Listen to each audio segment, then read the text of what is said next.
Olá, este é o Dr. Todd Grant. Hoje vou oferecer uma atualização sobre o caso de Brian Thompson. Analisarei o contexto do caso, fornecerei uma linha do tempo atualizada do crime e minha análise. Em 4 de dezembro de 2024, o diretor executivo da United Healthcare, Brian Thompson, de 50 anos, foi baleado e morto em uma calçada fora do New York on Hilton Midtown, em Manhattan. Brian estava caminhando do Marriott, onde estava hospedado, para o Hilton Hotel para uma reunião anual de investidores, quando foi atacado por um agressor solitário. O perpetrador usou uma pistola de 9mm e fugiu imediatamente do local. Aqui está uma linha do tempo atualizada do crime, incluindo informações sobre os movimentos do perpetrador antes e depois do tiroteio. Em 24 de novembro de 2024, às 10h11 da noite, o perpetrador chegou ao terminal rodoviário da Autoridade Portuária na Rua 42 e Avenida 8, em Nova York. Ele estava em um ônibus Greyhound, executando uma rota que começou em Atlanta e fez 7 paradas no caminho para Nova York. Não está claro onde o perpetrador embarcou no ônibus. Pode ter sido em Atlanta ou em uma das outras paradas. Após sua chegada, o suspeito pegou num táxi para o New York Hilton Midtown, que fica na esquina da West 54th Street com a 6th Avenue. Ele passou cerca de meia hora caminhando na área antes de pegar um táxi para um albergue na West 103rd Street e Amsterdam Avenue. Com identificação falsa de New Jersey e pagando em dinheiro, alugou um quarto. Ele foi flagrado sorrindo para uma funcionária da recepção do albergue. Esta foi a única vez que ele abaixou a máscara. Enquanto estava lá, ele escondeu seu rosto até durante as refeições e não conversou com ninguém. O perpetrador fez o check-out do albergue na sexta-feira, novembro, mas este foi um check-out administrativo porque ele não se reportou a um local designado em um horário específico. O suspeito fez novo check-in no albergue em 30 de novembro. Em 4 de dezembro de 2024, o assassino deixou o albergue às 5h30 da manhã e chegou ao Hilton Midtown às 5h41 da manhã. A polícia crê que ele usou uma bicicleta elétrica para realizar o trajeto. O perpetrador foi filmado saindo da estação de trem F da Rua 57 às 6h15 da manhã. Ele então entrou em um Starbucks na esquina da Rua 56 Oeste com a 6ª Avenida. Às 6h17 da manhã, ele comprou uma garrafa de água e barras de energia. Às 6h19 da manhã, o perpetrador foi capturado em vídeo parando perto de um monte de lixo. O suspeito foi visto às 6h30 da manhã falando ao telefone enquanto caminhava. Isso sugere que uma conspiração pode estar envolvida neste assassinato. Às 6h39 da manhã, ele chegou ao Hilton Midtown. 6 minutos depois, às 6h45 da manhã, usando uma pistola de 9mm com um silenciador, o agressor atirou e matou Brian Thompson na Rua 54 Oeste, bem ao lado do Hilton Midtown. O assassino esperou até Brian passar e saiu de trás de um veículo para dar os tiros. Após o tiroteio, o perpetrador atravessou a rua, pegou um beco ao norte para a Rua 55 Oeste e virou à direita. Ele subiu em uma bicicleta elétrica e então virou à esquerda na 6ª Avenida, seguindo para o norte em direção ao Central Park. Às 6h48 da manhã, o perpetrador entrou no Central Park pela Central Drive, ainda na bicicleta elétrica. 8 minutos depois, às 6h56 da manhã, o assassino saiu do Central Park pela West 77th Street. 2 minutos depois, ele foi visto na bicicleta na 85th Street e Columbus Avenue. O suspeito foi visto caminhando na 86th Street às 7 da manhã. Ele já não tinha mais a bicicleta elétrica. Às 7h04 da manhã, ele entrou em um táxi na 86th Street e Amsterdam Avenue. O assassino pegou o táxi para a estação de ônibus da Ponte George Washington, na West, na Rua 178 e Broadway. Esta estação é operada pela Port Authority e lá existem ônibus interestaduais. O agressor foi capturado em vídeo entrando às 7h30 da manhã, mas ele nunca mais saiu. A polícia suspeita que ele embarcou em um ônibus para Atlanta. Aqui estão as provas físicas recuperadas durante a investigação. No local do tiroteio, os investigadores encontraram 3 cartuchos intactos de 9mm e 3 estojos usados. Os estojos tinham as palavras negar, defender e depor escritas neles.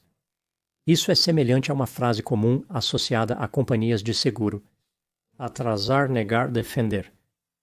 Um celular e uma garrafa de água foram achados no beco, entre a Rua 50 e 4 Oeste e a Rua 55 Oeste. A polícia acredita que esses dois itens pertencem ao assassino. Os investigadores afirmaram ter recuperado o ácido desoxirribonucleico deixado pelo suspeito, sem revelar sua origem. 2 dias após o tiroteio, em 6 de dezembro de 2024, uma mochila acreditada ser do assassino foi encontrada no Central Park. Ela continha uma jaqueta e dinheiro do Monopoly. A bicicleta elétrica usada pelo assassino nunca foi encontrada. Agora passando para a minha análise. Aqui estão os pontos que se destacaram para mim neste caso. Item número 1. Nos dias após o assassinato de Brian Thompson, a polícia parecia estar progredindo substancialmente na busca pelo assassino.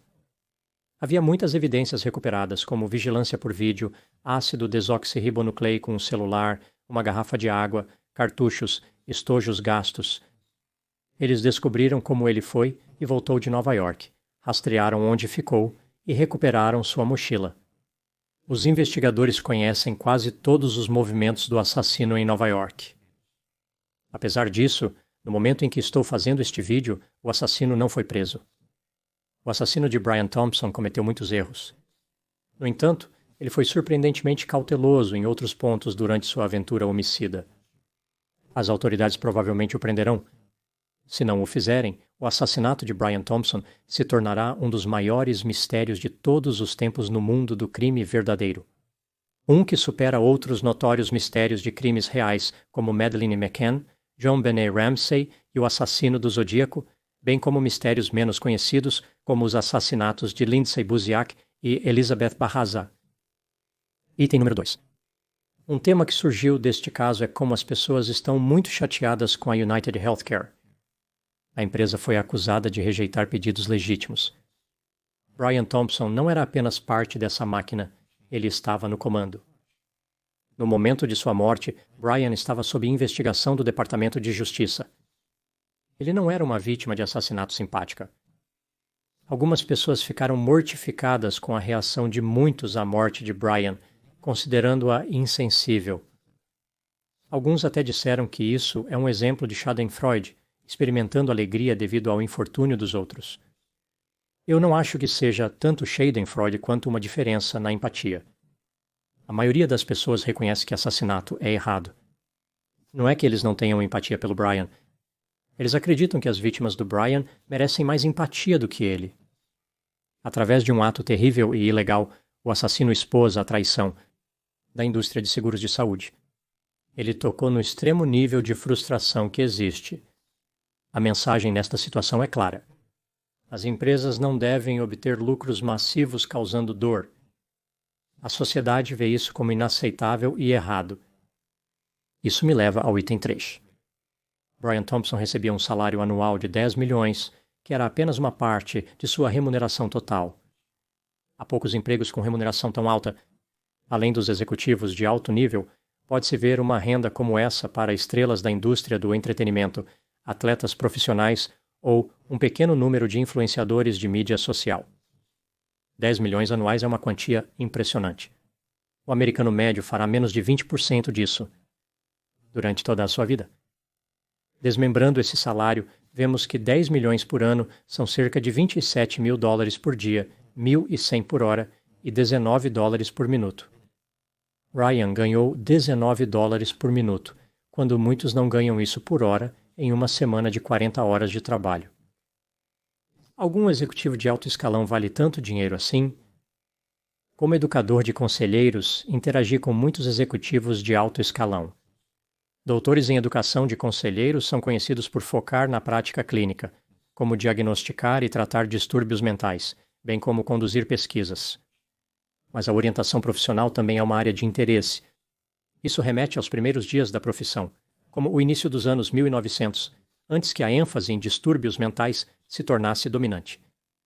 Na minha experiência, avaliando trajetórias de carreira de executivos de alto nível e suas chaves para o sucesso, descobri que o dom que muitos executivos bem remunerados possuem não tem nada a ver com talento. Em vez disso, eles têm uma forte rede de pessoas ricas e poderosas. Quanto à habilidade real de gestão, eles geralmente não são superiores aos VPs ou gerentes de nível médio.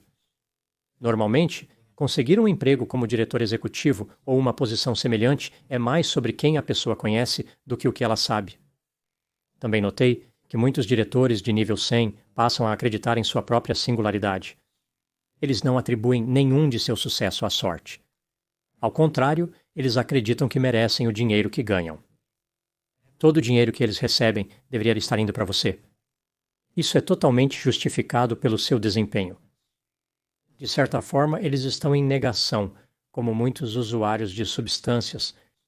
A negação de seu status comum leva à negação em outras áreas. Alguns executivos de alto escalão podem se julgar isentos das leis morais. Sua missão se torna quase mística em natureza. Construir valor para os acionistas vale qualquer sacrifício.